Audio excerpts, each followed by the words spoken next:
I'm a lot of time, so let's All go. right. We have got a great guest back with us live here on our big broadcast, and we wanted to get our friend from Ohio back here in with us. So go ahead and bring us an update on kind of some of the things that have been going on, and well, we're also going to talk about Rudy Giuliani and some other things today. So jump in there, Mike. Tell us a little bit about everything. All right, Jiggy. Well, the latest is over there in Coleman 2 in Florida. You know, I'm sure you heard about Larry Nasser, the guy got caught for conviction for killing, not killing, but molesting 265 Olympic gymnasts and stuff. He got convicted, and I guess he thought more of himself and went to the compound at the USP, Coleman 2, and just recently, like a couple of weeks ago, he was stabbed up, and they ran in his cell, stabbed him up, and but he didn't die. But they took it out of the lung and collapsed his lungs and other stuff. Mm. It amazes me that guys get convicted of things that they have been convicted of, and they just think they can walk out onto a United States penitentiary yard, and that's not going to happen. But anyway, you know, that's the same as like last time we were talking. Whitey Bulger did the same thing, and obviously you remember he went out to Hazleton in West Virginia, and he got killed out there. Wasn't on the yard less than 8 hours and got killed. Yep. And then I guess a few times ago we talked about Jared, the subway. If you remember. He was going on transit to, and he stopped at a holdover in Victorville in California. And he got beat up real bad, put in the hospital. Like I said, it just amazes me that these guys that are, you know, one thing about especially federal prisons, that they're really serious about that. You know, if guys are in there for child molestation, child rape, or something like that, and messing with old people, they can't walk those yards with people that are in good standing. Yep. So you have that update there. Well, we've got a great guest with us today. He joins us live here on our big broadcast. Michael Lee Wood is with us, and in association with David Go Productions today, we have got a great follow-up interview here with Michael. So, Michael, one of the things that has been on everybody's mind lately is the Donald Trump January 6th situation and how they indicted him and 13 other co-conspirators, and among them was Rudy Giuliani, the former mayor of New York City, former Trump White House staff guy, lawyer, all that. Talk to us a little bit about Rudy Giuliani and the potential for him to flip on Trump and some of these other co-conspirators. Well, as far as Rudy Giuliani goes, you know, this seems like it's fitting that he got RICO'd, because, you know, Georgia did RICO him and the rest of them, and if you remember in 1980, early 80s, he used a RICO against all the crime families, and put a lot of them in prison, and I seen a picture the other day with Rudy Giuliani talking about saying, yeah, I'm sweating about this. And he was doing an interview, and then the indictments all come down, and this guy's like, you know, I don't know how old he is, 90s or whatever, but he's got this hair dye running on the side of his face from his hair, and he's sweating real bad. But it's fitting for a guy that used the RICO against so many people, that it would be used against him right now. And you know, Dave was asking me. He said, "Do you think he's going to tell?" I said, "Absolutely." And the guy's an ex-prosecutor. I said, if he finds himself in a position where he has to go to prison, he's going to sell Donald Trump out as quick as he can sell him out. Oh yeah. He's not going to prison under any circumstances. He's going to try to keep his butt on out of there. And if he means selling Trump out and everybody else, that's exactly what that guy is going to do. We have got Michael Lee Wood with us today. He joins us from the Ohio State Penitentiary, and he joins us live here on our big broadcast, talking a little bit about the Rudy Giuliani situation and regarding to be indicted along with Trump. Is that one of the reasons why they did indict Rudy, is because he potentially would flip and sell out a lot of these guys? Well, I can't read their mind, but I would think that they have a good idea who's going to sell out and everything. And there's going to be more than Rudy Giuliani.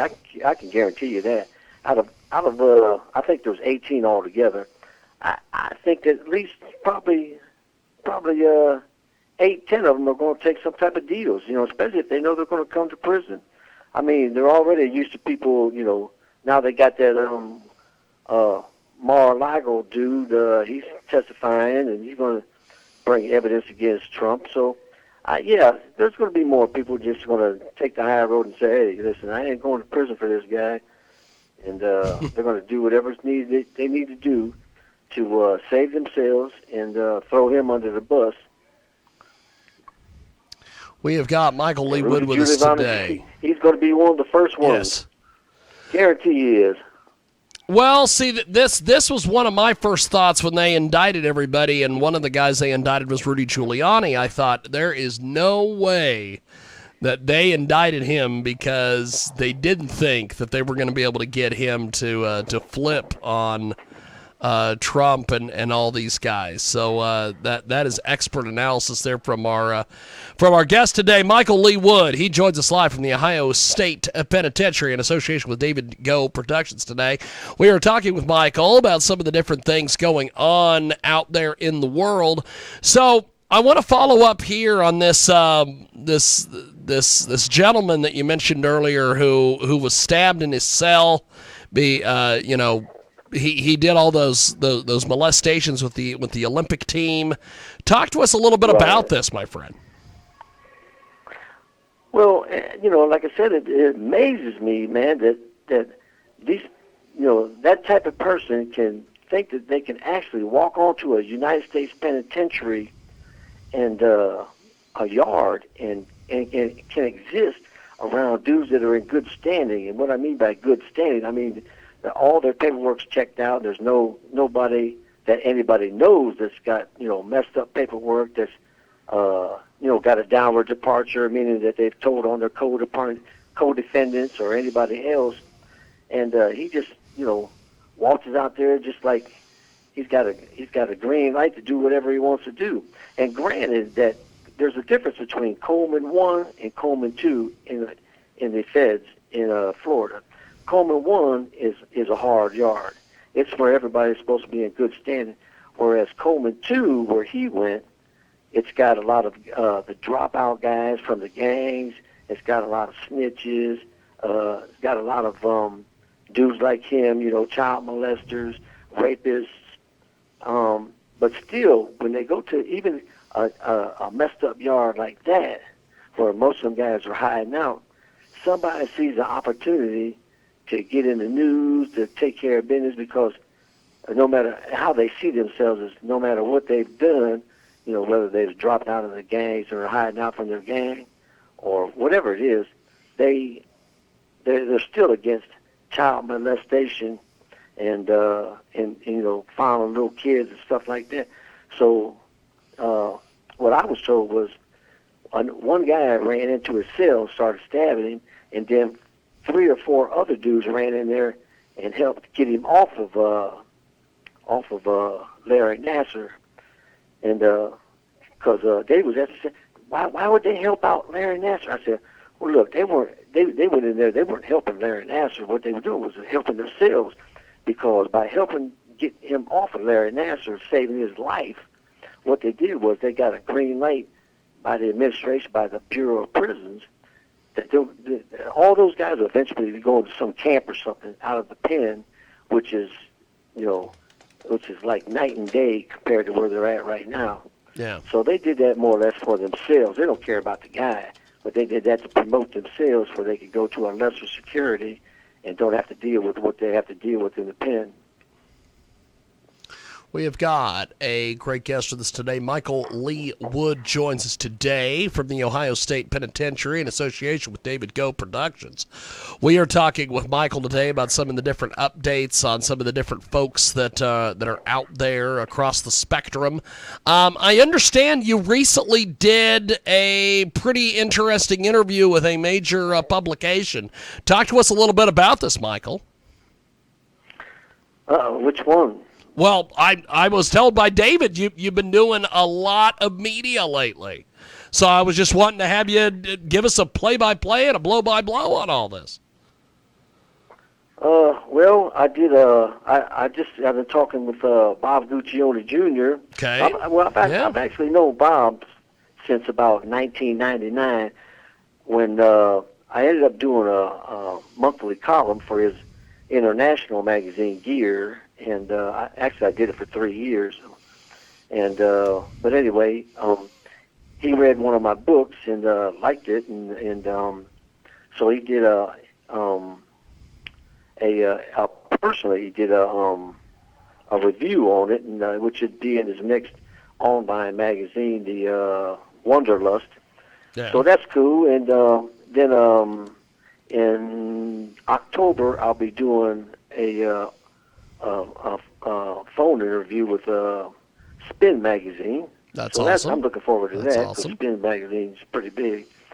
And I've been doing 4 or 5 pretty big podcasts, with like anywhere from 60, 100 some thousand people listening to those.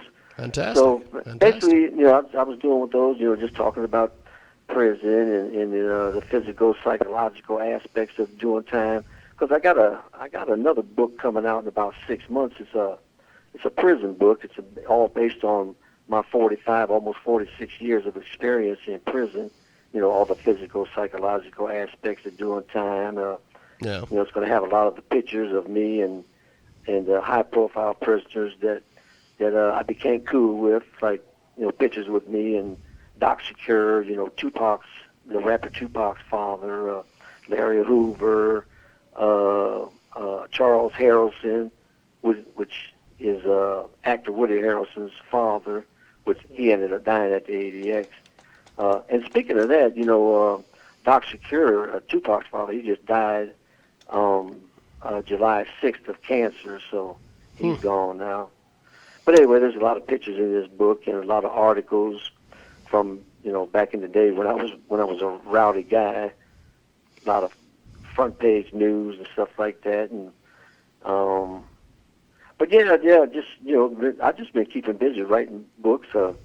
I've got 2 out there right now. Underworld's Quest for Zabah. They were both on Amazon, and I wrote that with my sister just for us to do something together. And I wrote another one called The Lands of Maladoon. So if anybody was interested in that, they could look up Michael Lee Wood on Facebook under books, and it'll come up. And Fantastic. And also, people, if they want to just read about anything about prison, updates of prison, or see any of the pictures or something, they can go to Facebook and put in my full name, Michael Lee Wood. And you have 1 minute remaining. And well, Michael, we're getting wrapped here by your folks. I guess we will catch up with you in a couple months. Get some more updates from you, and I really appreciate you making time for us today. Thanks for coming on. Yeah, well, hey, I appreciate you. I definitely appreciate you. Thank you for letting me, talk about this stuff and talk about my books and stuff. And I'm just trying to make some positive things happen and do some changes in my life, And Definitely. And, next few years, I'm looking to be out there in society. Well, Michael, have yourself a wonderful day. We'll talk to you soon. Thank you, sir. All right, you too. Thank you. Appreciate it, man. There he goes. That is Michael Lee Wood in association with David Go Productions today. And we are going to take a brief time out. And when we come back, we have got